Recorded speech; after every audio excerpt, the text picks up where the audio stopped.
Sup, you fools? Matt, ESCunited. Guess what? Your favorite Eurovision channel. Welcome to an extra live stream today. And in case you weren't around Saturday, what we usually do is have a weekly live stream, Mattitude. And unfortunately, last Saturday, even though I was there, you were there was a little bit of a system glitch, if you will. I'm blaming the internet. So I don't know what was going on, but the internet connection was really bad. I had the technicians come in, and hopefully it's better now. If there are any issues, we'll work through it. But the least I can do is give you an extra live stream where we're going to talk about the news. I want to say of the week, but we only had a few days. But a lot has happened. So let's cover all of that. And what we're going to do here, in case this is the first time you're joining us, I am Matt, your host of Mattitude, and we'll discuss the news as described, and then we'll talk about it, and I share my thoughts and insights, and then it's for you to chime in and share your thoughts. After each segment, I will pause so you can ask a few questions. Always make sure to add ESCunited me so I know that you are talking to me, and then they are popping out. I'll try to answer as many questions as humanly possible, but I know that it doesn't always work because there are so many questions coming in. If you put a super chat, of course, it jumped to the top, but you don't have to do that. I'll do my best. And that is where we're at right now. So with no further ado, let's talk about the news because, as said, since Saturday, the last live stream, a good amount of stuff has happened. So this is what, in case you haven't paid attention to Eurovision at all, there are a bunch of significant updates. I mean, at least to me, it's significant. By the way, I didn't say hi to some of you guys. Jamie Arnold is here. How are you doing? Starhopper, hello. Jarno Gaming is back. Alice, whatever works for you. So you're all there. Hi. So, of course, the big thing that happened, I think, the day after our last live stream, which was Sunday, or was it Monday morning? No, I think it was Sunday, which is an interesting day to announce things, because usually that's like the slow day. But the EBU and the Israeli broadcaster has revealed the slogan of Eurovision 2019, and it is Dare to Dream. That's what they are using to kind of theme the whole thing around that particular slogan. In case you don't know, last year, or this year still technically, 2018, that was all aboard in Lisbon, Portugal. So there is a lot of information out there, not a whole lot of information out there. All we know right now is the slogan. We don't know the actual theme work and how it's all going to kind of work with it. That's still in the works. But Jan Ola Sand, the executive supervisor of the Eurovision Song Contest, said the following. I'm going to read that to you real quick. This aspirational tagline represents and symbolizes everything that the Eurovision Song Contest is about. It's about inclusion. It's about diversity. It's about unity. That's it. Being on that stage, daring to dream, you can win the Eurovision Song Contest. Be brave enough, be confident enough. Standing there performing for a world audience is something that is worth the dream. He continues, this is what Netta did last year when she performed in Lisbon. She went on that stage with a dream to bring the Eurovision Song Contest back to Israel, and she succeeded. And next year in May, in Tel Aviv, we will all meet to celebrate the good values of the Eurovision Song Contest, and we will do it here with the help of broadcaster Khan and the Israeli team. So that is the official statement from the executive supervisor. Of course, they're going to celebrate the slogan, and that's the right thing to do, right? It is about positivity, and that is I'm all in favor of. Of course, this is Israel, so with Israel, there's always a little bit of politics involved. So, of course, the Israeli Prime Minister Benjamin Netanyahu also left a statement. I'm going to read that one to you. Netta dared to dream about Eurovision this year. I dare to dream so that Eurovision will be held in Israel 2020 as well. All right. So I am sure all of the songs will be great, but we can dream. All right, so this is what they are going for as far as the theme is concerned. The slogan, not the theme. I always need to be careful not using these words interchangeably. We'll have to wait and see how it's all going to look on the screen. Now, I also ask our readers and our followers here on YouTube how you like the slogan, right? I do know there was a little bit more of criticism last year's theme, all aboard, just because the nautical theme, it didn't quite work with the whole package. But I put it out there, and it was a very interesting outcome. I didn't expect it to be that positive. Most of you like it or are okay with it. As a matter of fact, 54% of you either love or like the actual theme. That's more than half. And only 9%, less than 10%, say, I don't like it or I hate it. As a matter of fact, only 2% said we hate it, and hundreds of people voted, so it's not just like a small sample. So this is definitely a very interesting outcome of the poll, because usually when it comes to these themes, people tend to be a little bit more negative, seem to be like, it's a theme, whatever.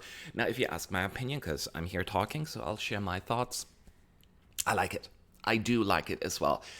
Those slogans, they're always a little bit, wishy-washy, just, optimistic, rah-rah, but that's what Eurovision is about, right? They're sometimes a little vague, but I think with Dare to Dream, more than anything, I think you can do a lot with it. The staging, the idea. It's very vague, it's very abstract, but that's the cool thing about it. It is about what can we do? Be positive, think positive. So I'm all for that. So I am definitely not against the slogan at all. Keep in mind, if you have any questions about the theme or thoughts, make sure to put at ESCunited, and I will kind of share them with everyone else. But that is where we're at with the theme.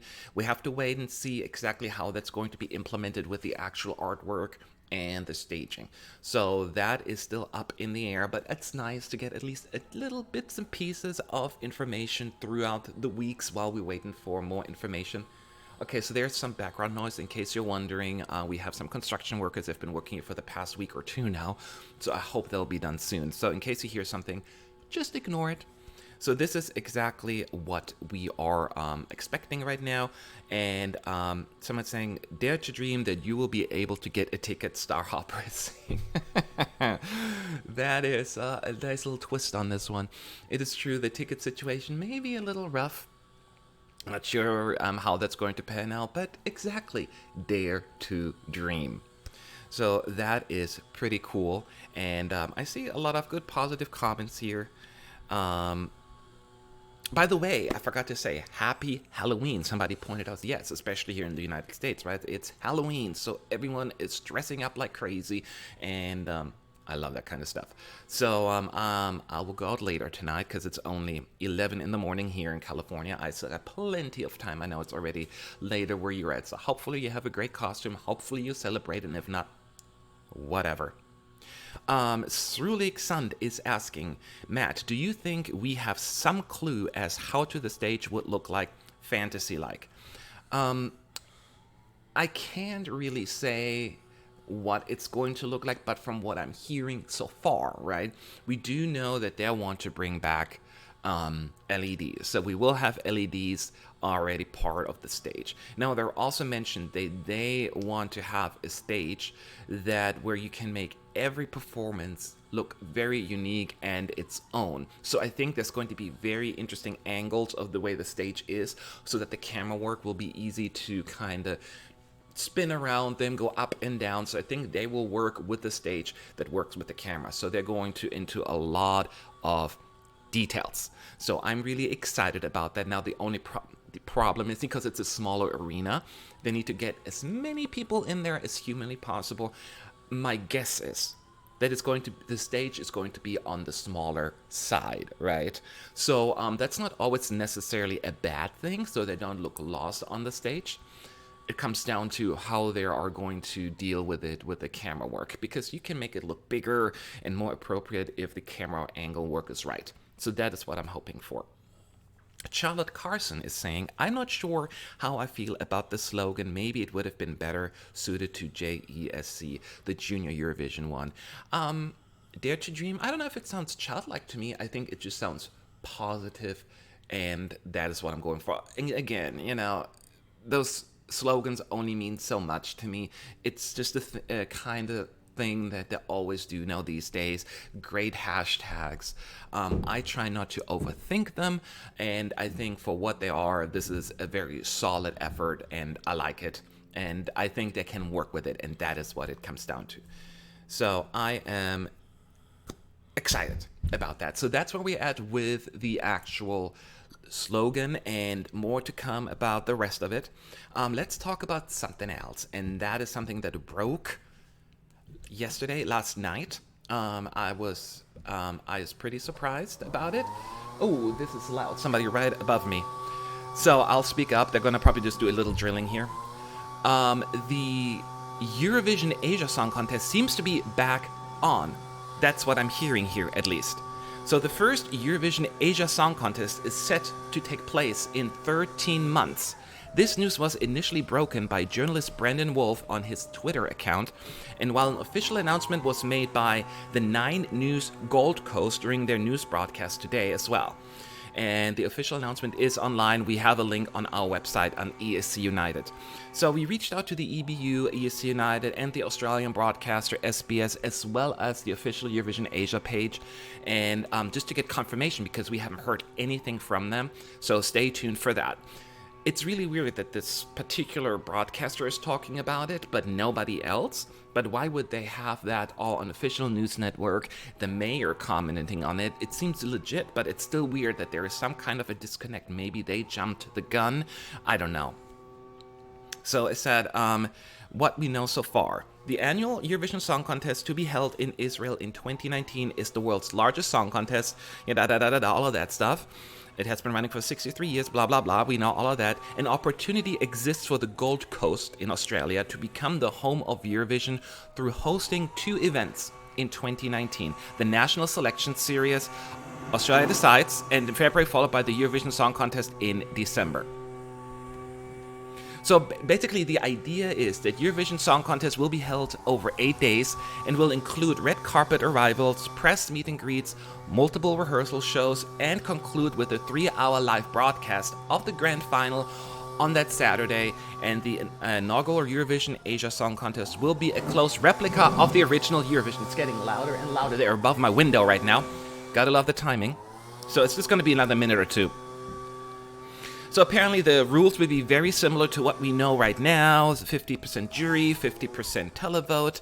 It's set to take place, and that's important, November 30th to December 7th in 2019, not 2018. There has been some confusion about that as well.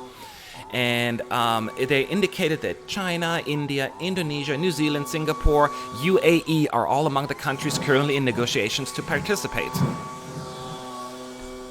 So the full list of participants will be announced around May, when the actual Eurovision will take place.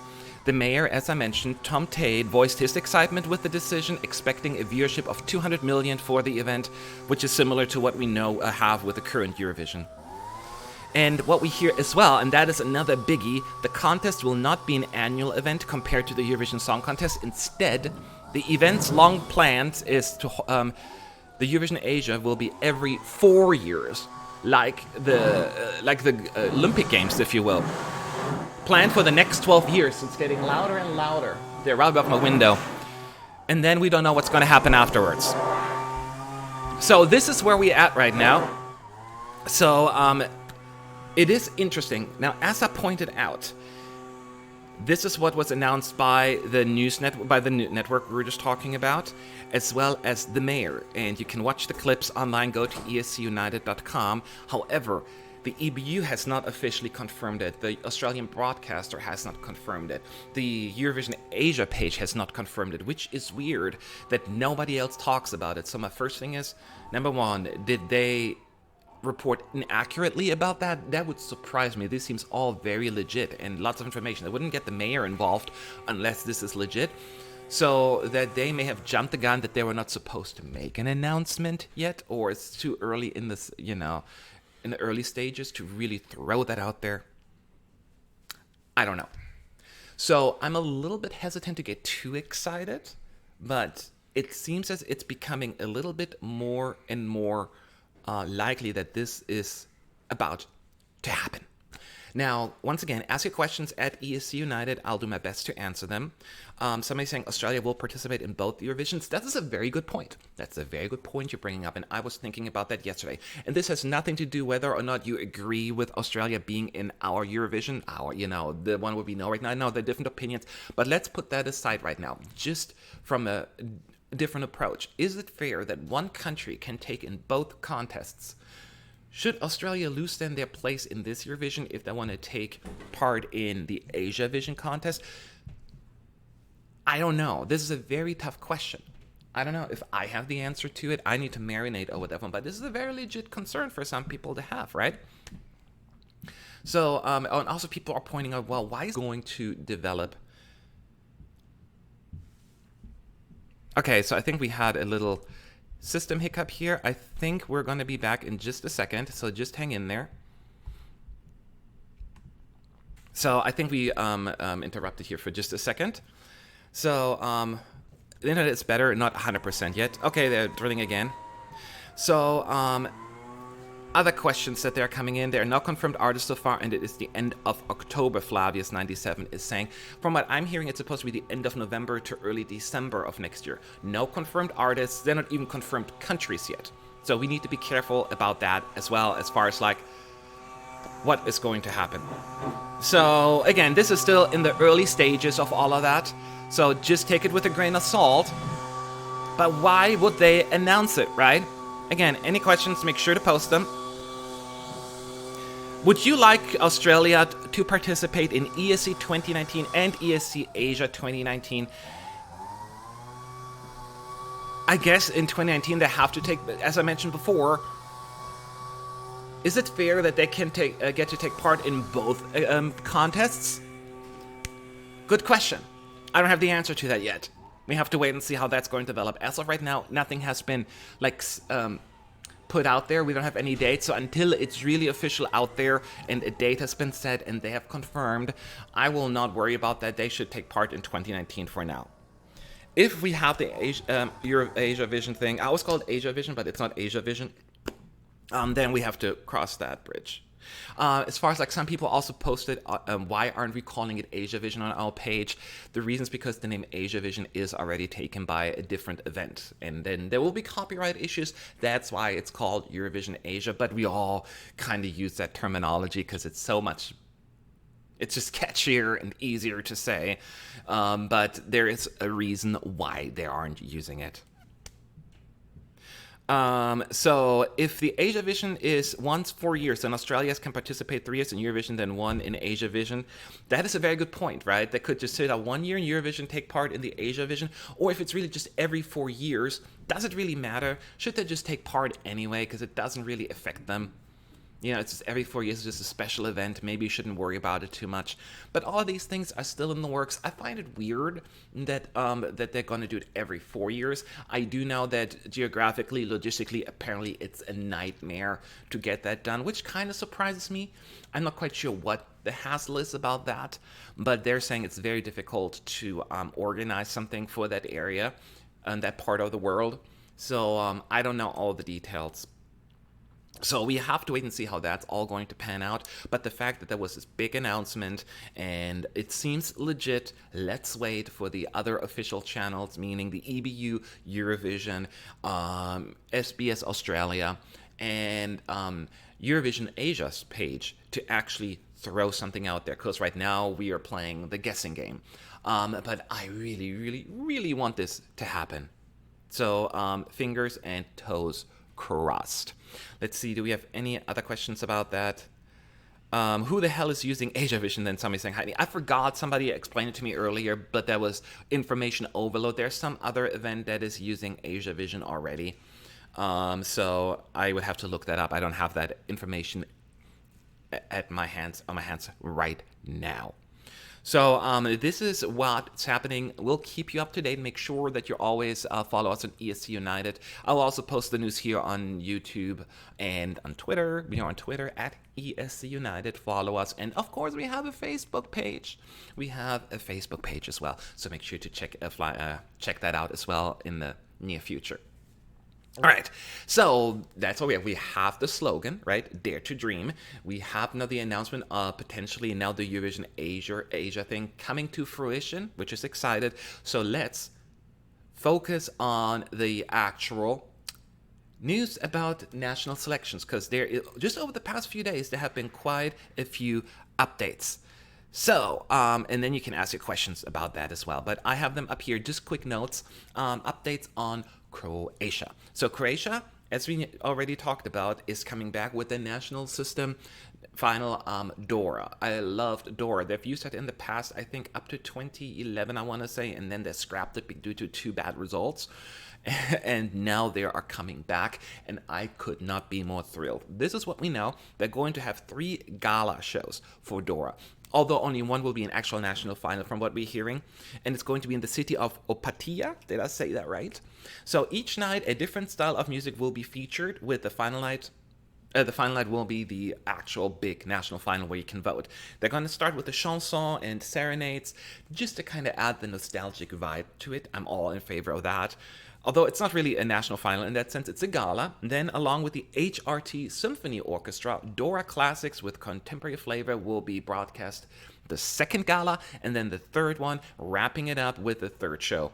It's the actual national final, and we don't know all how it's going to work out as far as the voting is concerned, but we are being told that both the juries and televoters will have a say.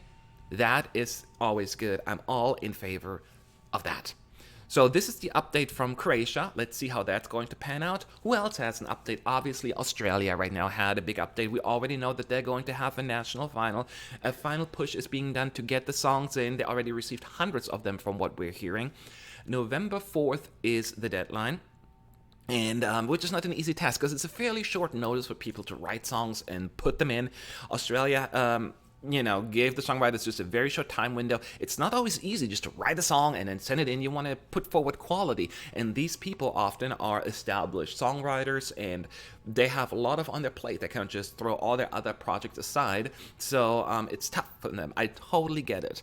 It was just a surprise national final announcement.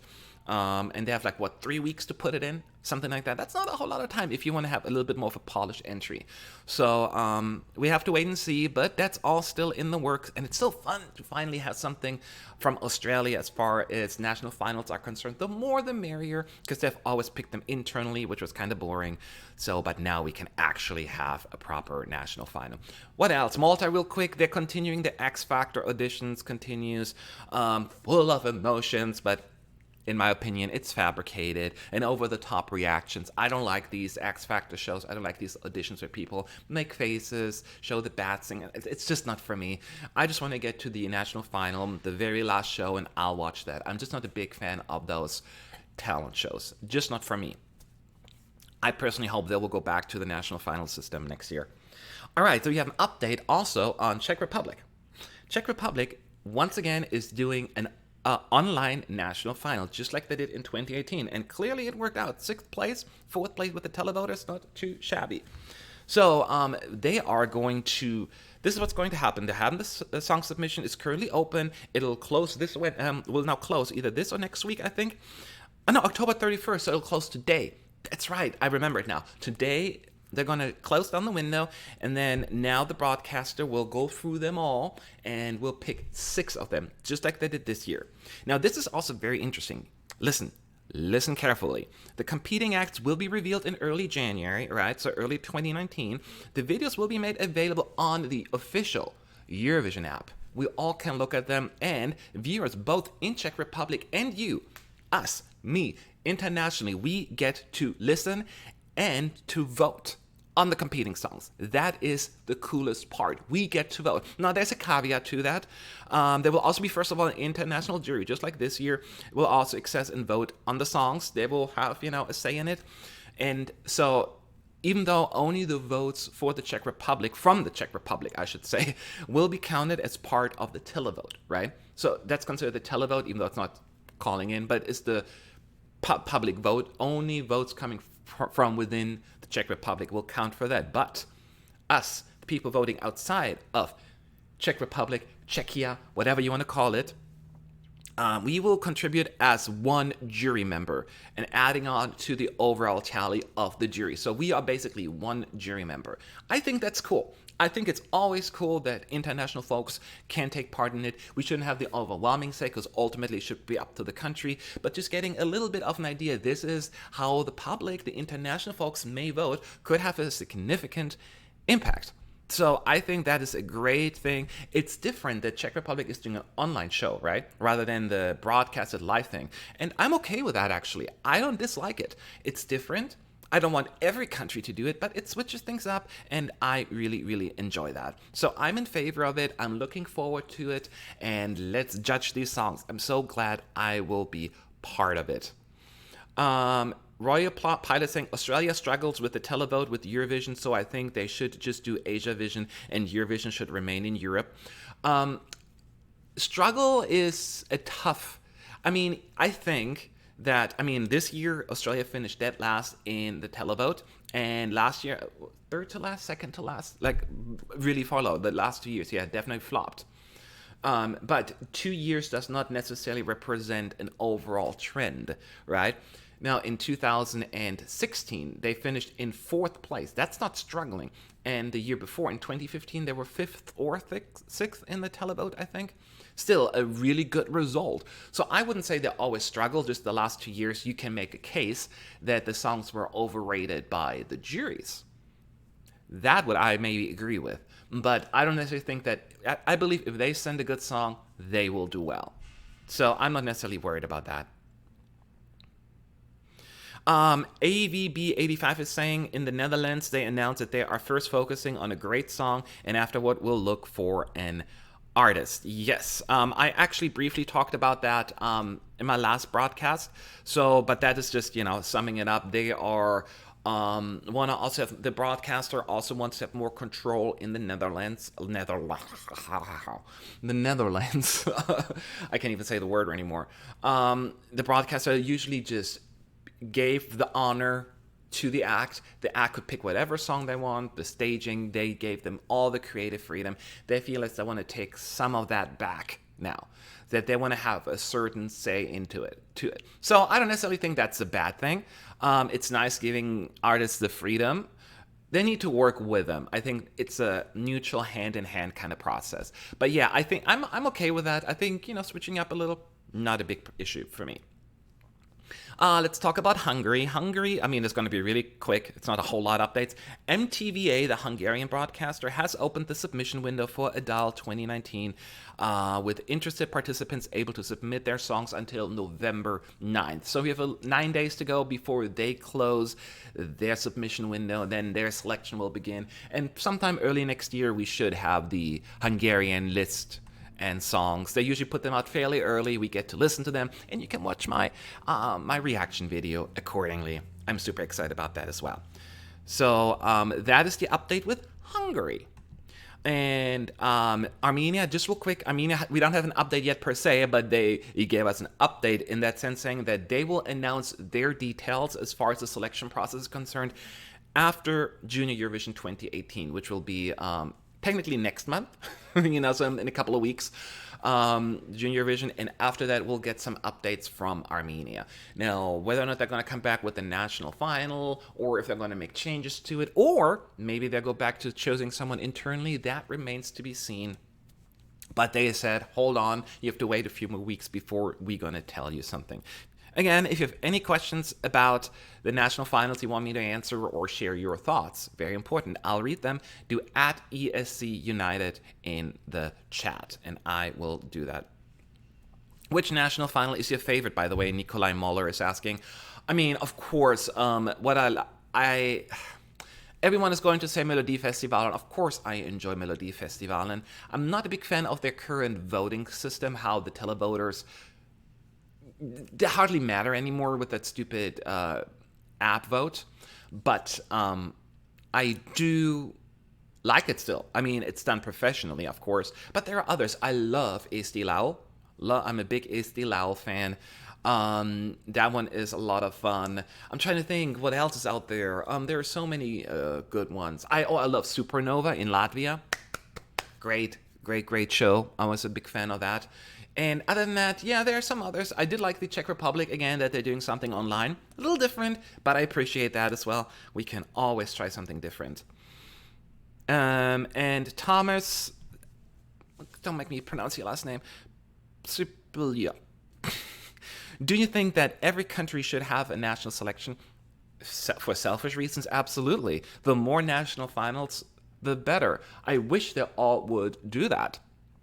At the same time, I do believe it is their right to select a song as they see fit. And let's be honest, there are certain countries who have done way better going with an internal selection. The Netherlands and Austria come to mind. They have done way better, doing something internally. So you can't fault them for that. But others doing great with national finals, whether it's Denmark for the most part, Sweden, and even Germany this year, So there are... But it's so much more fun, and I feel as if you, as the viewer, have an actual say in the selection of the song, you get more attached and more excited about the actual show. Do you know what I mean? So that is what I am thinking, but that is not up to me. So that's my thought. So, and the last thing I wanted to also bring up is Serbia. Serbia said that the deadline for submitting the entries for their national final, Biovicia, was originally on November 1st, which is tomorrow, right? But they were like, nah, we need more time to get high-quality entries in, so they're going to push it out for 15 days, so over 2 weeks. On November 15th, that is the new deadline to send in songs for Biovicia in Serbia. Just to add more, really winning material, right? RTS also has stressed that this competition will be used to find songs, not search for the representative, and they have the right to choose another song or performer to represent the country. I don't know exactly what that means. I don't like that they have stipulations on that. Like, either do it or don't do it. I didn't like it, and I love Ira Losko, right, from Malta. Love her. But I didn't like the fact that she won the national final with a specific song and then scrapped that one and picked another one. That kind of stuff, like, why bother? Just pick her internally. Stupid. What is the most emotional Eurovision moment for you, Stephanie is asking. Ooh, whoa. There are a few. All right, that's a very good question. No one has asked me that before. Let me think. So the first one, it is very difficult to explain. In 2010, I told my friends, no, it wasn't 2009, actually. I said, if Germany ever wins, right, the Eurovision Song Contest, which never happened in my lifetime. I know they won in 1982, that's before my time. But in my lifetime, it has never happened. And I would have loved for Germany to win, and I would totally go, right? Until then, I've never been to Eurovision. And then the next year, we won. You cannot, some of you have been from winning countries, people from Israel right now, you maybe can't relate to it, unless you were around already in 1998 for your victory, but you get my point. Or Portuguese fans, it feels weird. Like, the results are coming in, you still don't believe it. Germany was the favorite then. It's my home country, in case you're wondering. And then I was like, oh my God, we're leading. We're winning. And then 12 points from this part. This 12 points, 10 points. It's like, it's emotional. It's like, you cannot, I'm not a crier per se, but I was very emotional at that moment. It was pretty cool. Then another one was really Conchita winning in 2014. It was like everyone came together there. Everyone was rooting for Austria, and it felt wonderful. It felt amazing. And those moments come to mind right now, those two winning moments. There are other wonderful moments, but that usually has to do with people that I meet there and who had nothing but nice words, and we had so much fun. Those are my favorite moments, but those two were very, very emotional for me. Kawaii lover, a boy does Roblox. Catchy. First time commenting. Well, I appreciate that, and I hope it won't be your last one. Again, now that we're done for just over 30 minutes, we can do like a few minutes of the Q&A. Ask me anything Eurovision related, or just stuff in general, and I'll do my best to answer them. Do at ESCunited, those will always pop up. I'll do what I can. Estonia revealed that they now have 24 songs for now. Yes, I just saw that this morning. I didn't have time to read through the whole thing, but thank you for pointing that out, Niels Reviews Music. So they have 24 songs for right now, but more songs will come in, and as they say, right, quality over quantity. And that is what, hopefully they're going to have good songs, but it's a tough act to follow after La Forza. That's all I'm saying. Have you watched the Polish national final last time? What should we change to be more effective in choosing their song? Thomas is asking. Yes, I watched it actually. You can watch my reaction video. Just search for ESCunited Poland and you can see my comment. The Polish national final overall, I'm going to be honest, the song quality was low. The right song won, right? Even though Light Me Up did not qualify, it was still the best song. I think my biggest issue was the song quality. I think there should have been a little bit more searching going on and better selection. And I wasn't a big fan of the whole staging per se. So I think they need to put more effort into the staging. I know there's a budget issue. I get that. But if you want to really win people over, the staging is really important because it is part of Eurovision. Right? So that is what I'm thinking. But I liked it. I mean, Light Me Up was okay. I liked it. I wasn't in love with it. But I loved all your other entries, like Kasha. I loved her song. I think she was underappreciated. And I was a big fan in 2016. Color of Your Love. I don't know what juries were thinking that day. So that is what I'm thinking about it. But thanks for the question. Why did you choose to live in the US over Europe? Oh, that's another interesting question. Now, I moved a long time ago, right? I was still a teenager. So initially, it was really just, the plan was that we would move back, right? But when I was 18 at that point, I was like, I've made a life here. I've made friends here. I don't want to go back. So when I was old enough to make that decision to stay on my own, I was like, I can't start over again in a different country. I'm comfortable at that point. I lived in Florida, so I had a lot of friends in there and my life. And just giving that up at that moment, it was very difficult to do. So I decided to stay by myself here, actually. Now, not anymore. Now I have lots of family and friends. But at that point, I was young. I was there, and I just stayed. And now my life is here now. But I can see myself when I'm old and retired to move back. I love to live again in Europe at some point. But I get to go all the time, so that's pretty cool too. Do you think that small countries with no diaspora and no neighboring countries can win Eurovision? ESC fan forever is asking. Yes, they can. Keep in mind, Portugal is not necessarily a small country, right? But it's smaller, but they don't have a whole lot of friends. You can maybe point at Spain, but that's it. They don't get like a lot of love from a lot of countries, and they won. They clearly won. Malta has been finished second before on twice, right? Or third place. In 2005, they could have won. So you can definitely win. The points can come in. Now, you can make a point saying it's sometimes a little bit more difficult for them to win. They don't get the head start. But if the song is right, they can do well. Absolutely. I'm not worried. I know it's going to happen. Okay, so which is your favorite Maltese entry? Not a Chiara song, Stefan is saying. Well, then I can answer this question. Honestly, though, the reason why I love Eurovision was because of Chiara from Malta. So in 1998, I watched the Eurovision Song Contest for the very first time, right? And I remember, I didn't know much about the contest. I just remember watching it. I'm like, yeah, fine.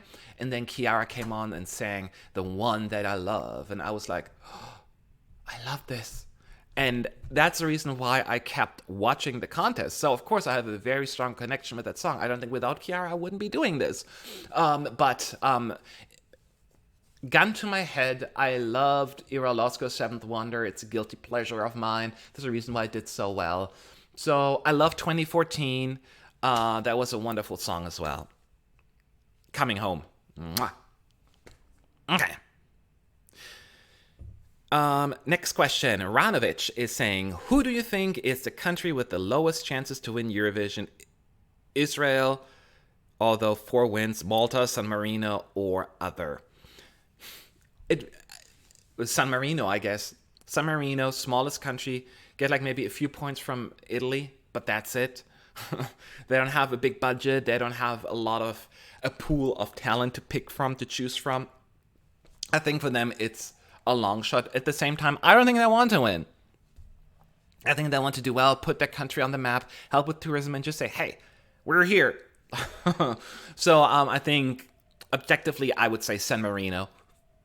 For sure. Okay, do we have a few more minutes? I'm going to ask a few more questions. It will be 10 years since Fairy Tale won. Is he your favorite winner, Rebecca Villabala? Blah, blah, blah. I wouldn't say he's my favorite winner, but I liked it. I liked his song very much, and I would have to actually do a ranking. If I do a ranking of the best winners of the past 10 years, he's probably in my top 5. I would think so. Yeah. So I really like it. Yes. It's a classic. Wasn't a fan of his song this year. I think everyone knows that, but Fairy Tale was fantastic. Okay, so Jordan ESC is asking, do you think it's a huge conflict of interest that Krista Bjorkman gets to decide the running order of when Sweden is part of those orders? I said it before, and I'm not trying to step on anyone's toes, but yes. Yes, I don't think anyone should have been that is part of a delegation or some other production should be part of that. Sweden always gets favorable positions, right? And Sweden's the only one, to be fair. I'm not just going to pick on Sweden. Even my country, Germany, usually gets really good running orders when they usually draw first half for the most part, and they usually get like between 10 and 13. France usually get really good draws. There are other countries, Australia. So there are certain countries that tend to be favored.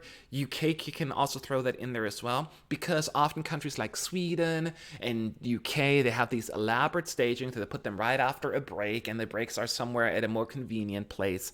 So it is...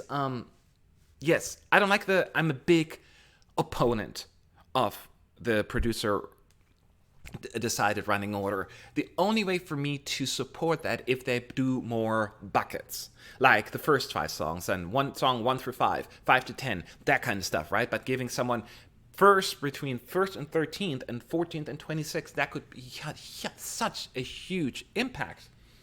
I forgot I didn't charge my laptop. I'm going to put in the charger real quick. My screen went dark.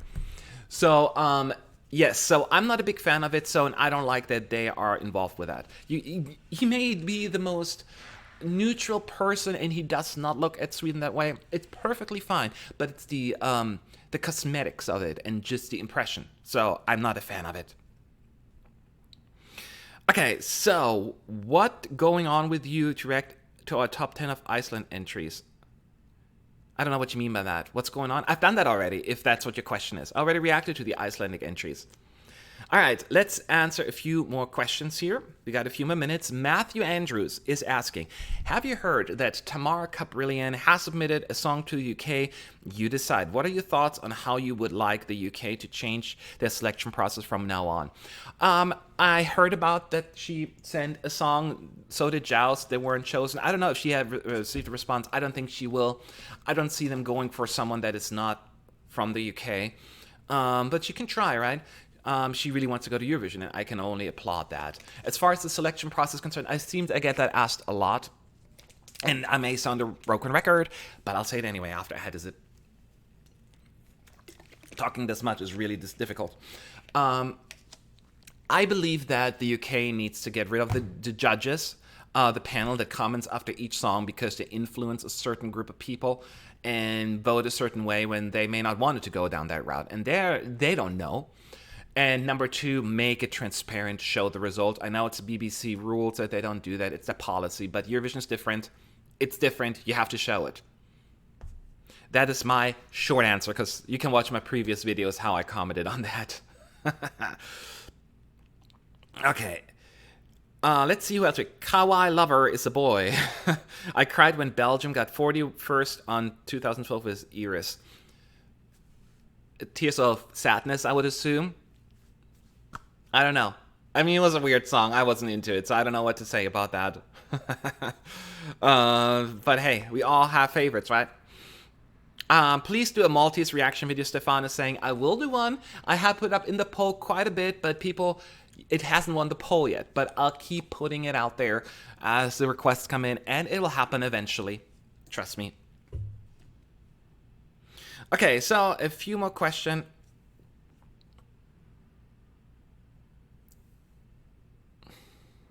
Which national selection needs to change the most? In my opinion, Romanian one. That is a good one, yes. Romania needs to change because they have a lot of interest. There are a lot of songs. I know they're going to continue a similar process in 2019, but 2018 was just too much. Cut down the songs in the semis from like 10 to 5 because You can easily do that with the quality of the songs, right? There were usually like 2 passable songs in each semi, and but they had 10. It was tough to listen to them.